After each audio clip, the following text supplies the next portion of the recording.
Double engine సర్కార్ రావాలంటే తప్పకుండా ఇక్కడ బీజేపీ గెలవాలంటే కుట్ర అక్కడ ఆప్ దగ్గర చేసినట్టు ఇక్కడ తెలంగాణలో ఆ ప్రయత్నం చేయబోతుంది. అందుకే తెలంగాణ ప్రజానీకానికి వ్యతిరేకంగా ఉంది. అందుకే మన రాష్ట్రానికి ఇది వ్యతిరేకమైనటువంటి బడ్జెట్. ఈ బడ్జెట్ను మళ్ళీ పునఃసమీక్షించి ఈ సమస్యలన్నింటినీ పరిష్కరించడం కోసం పూనుకోవాలా.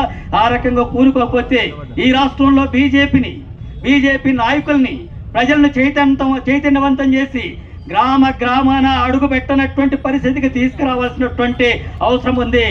అందుకే ఈ సందర్భంగా నేను బీజేపీ రాష్ట్ర నాయకుల్ని కూడా డిమాండ్ చేస్తున్నా. 8 మంది పార్లమెంట్ సభ్యులు ఉన్నారు, ఇద్దరు మంత్రులు ఉన్నారు. ఏం బీకడానికి ఉన్నారు మీరంతా అని చెప్పి అడుగుతున్నా నేను.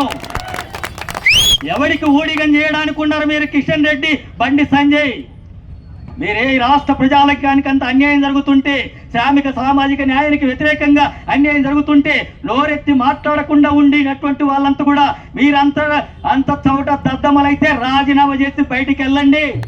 అప్పుడు ప్రజలే తేల్చుకుంటాడు ప్రభుత్వంతోనా. అందుకే మీరు ఈ బడ్జెట్ ని రాష్ట్ర ప్రయోజనాల కోసం అక్కడ పార్లమెంట్ లో మాట్లాడండి, లేకపోతే మీరు రాజీనామా చేయండి.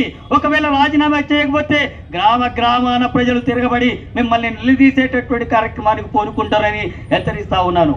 ఆ రూపంలో ఈ బడ్జెట్ కి సంబంధించినటువంటిది ప్రతి సామాన్యమైనటువంటి పేదవాడికి ఈ బడ్జెట్ గురించి తెలవాలా. బడ్జెట్ అంటే అర్థం కాని విషయంగా ఉంది. కానీ ప్రతి కూలివాడికి ఈ బడ్జెట్లో తనకి ఎట్లా అన్యాయం జరుగుతుందో చెప్పగలగాల.